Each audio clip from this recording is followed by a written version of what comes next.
Next हमारा topic है liberals, radicals and conservatives. Liberals क्या होते हैं, उनके क्या आइडियाज़ थे, रेडिकल्स कौन होते हैं, क्या आइडियाज़ थे, और कंजर्वेटिव्स सेम। ऐसे आपके इस पे क्वेश्चंस बनेंगे। नेक्स्ट देखो, one of the group which looked to change society were the liberals. यानी एक ग्रुप जो था वो सोसाइटी में चेंज चाहता था, और उस कौन था वो, लिबरल्स। लिबरल्स क्या चाहते थे, wanted a nation which tolerated all religions. वो ऐसा नेशन चाहते थे जहाँ सब धर्मों का रिस्पेक्ट हो, मतलब सब इक्वल हो, सबको वोटिंग राइट हो।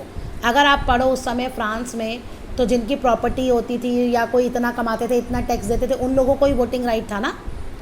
तो ऐसे we should remember that at the time European states usually discriminated in favour of one religion और अदर। कहता है उस समय जब यूरोपियन, जिस टाइम का हम ये चैप्टर पढ़ रहे हैं, उस समय यूरोप में धर्म के नाम पे भेदभाव होता था। जैसे ब्रिटेन जो था वो चर्च फेवर करता था इंग्लैंड का, लेकिन ऑस्ट्रिया और स्पेन वो कैथोलिक चर्च फेवर्ड करते थे। ओके, लिबरल्स जो थे oppose the uncontrolled power of dynastic rulers. आपने फ्रेंच रेवोल्यूशन पढ़ा है ना, वो रूलर्स होते थे, जब भी चाहिए तो टैक्स बढ़ा दो, मीटिंग करो, तो ये कहते थे वो उनकी जो अनकंट्रोल्ड पावर है ना, कि वो जो कुछ भी करें वो नहीं होना चाहिए। ये कहते थे राजा हो, लेकिन राजा की पावर लिमिटेड हो, जो बाद में किया था, लिमिटेड कर दी थी उसकी power. They wanted to safeguard the rights of individuals against government. यानी गवर्नमेंट जो भी गलत करती है उस पर कोई रोक टोक करने वाला हो, वो ये चाहते थे। और ये फ्रेंच रिवॉल्यूशन के फर्स्ट चैप्टर में था ना, उन्हें राजा की पावर को लिमिट कर दिया था, पार्लियामेंट बना ली थी, तो ये सॉर्ट ऑफ वही है। They urge for representative elected parliamentary subject to laws interpreted by a well judiciary that was independent of the rulers and officials. ये उसकी बात कर रहा है सिस्टम की, जो अभी हम फॉलो कर रहे हैं। इलेक्शन में वोट देते हैं, गवर्नमेंट होती है, रिप्रेजेंटेटिव्स पार्लियामेंट में होते हैं, वो लॉ बनाते हैं हमारे लिए।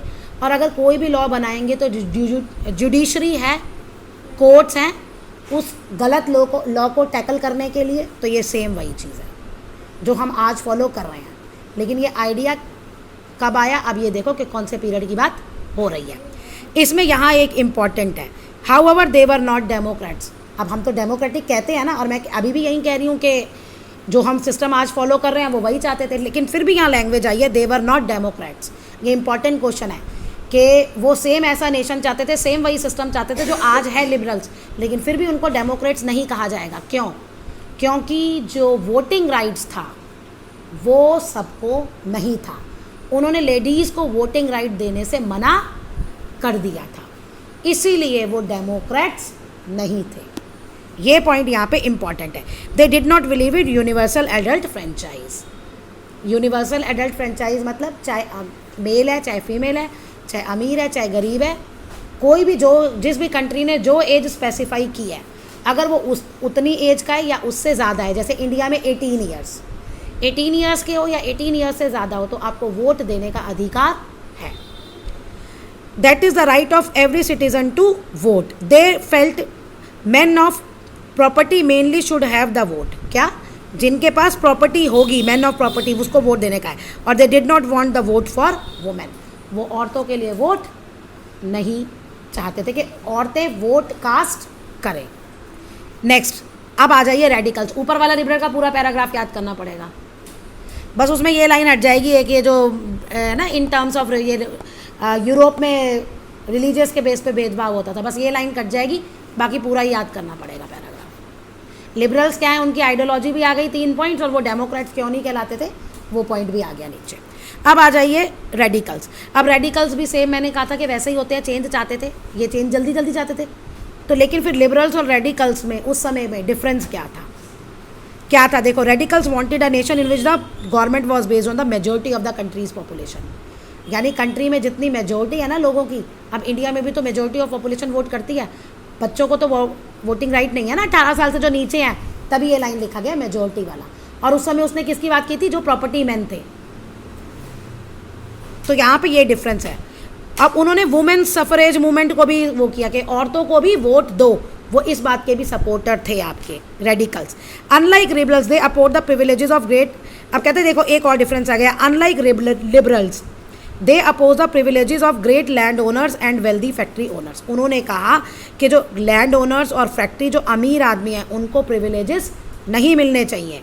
दे were not against the existence of, इसका मतलब ये कि प्राइवेट प्रॉपर्टी के खिलाफ नहीं थे, लेकिन जो अमीर थे ना उन्हीं के पास सारी प्रॉपर्टी हो और किसी के पास कुछ ना हो, वो इसके खिलाफ थे।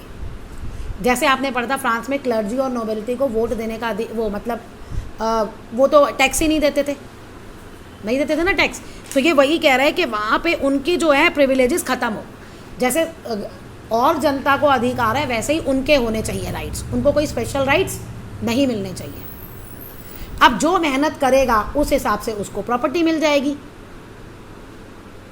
ठीक है। तो तभी वो कहते हैं कि हम प्राइवेट प्रॉपर्टी के खिलाफ नहीं हैं, लेकिन वो प्राइवेट प्रॉपर्टी कोई गलत तरीके से या किसी एक ही के हाथ में हो सारी, ऐसा भी नहीं होना चाहिए। तो ये भी पूरा आप याद करोगे। नेक्स्ट आया कंजर्वेटिव के बारे में।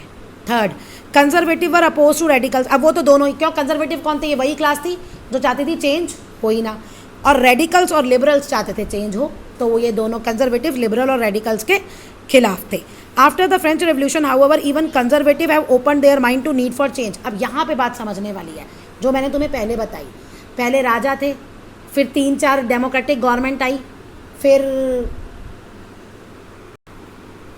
नेपोलियन आया, और फिर दोबारा से कंजर्वेटिव्स आ गए, फिर दोबारा से कंजर्वेटिव आ गए। ये मैंने कहा था ना 10th क्लास में पढ़ोगे।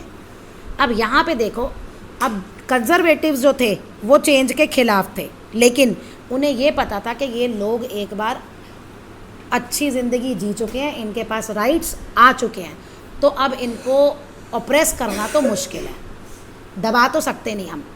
जो ये चेंज चाहते हैं वो तो करना ही पड़ेगा, लेकिन ये कहते थे कि वो चेंज जो है वो बहुत धीरे धीरे आए। इन्हें पता था कि चेंज को तो ये रोक नहीं सकते, वो तो इनएविटेबल है, लेकिन ये चेंज धीरे धीरे, बहुत धीरे, जितना धीरे हो सके ना उतना धीरे आए। Earlier in the 18th century conservative had been oppose. Earlier 18th century में तो उन्होंने पहले इसको मना किया चेंज को, लेकिन 19th सेंचुरी में उन्होंने कहा कि अब ये चेंज को हम हटा तो सकते नहीं हैं, लेकिन उन्होंने कहा पास्ट की रिस्पेक्ट होनी चाहिए, यानी हमें जो पावर है हमें वो पावर मिलनी चाहिए। And had to be brought under slow process, और ये चेंज धीरे धीरे होना चाहिए।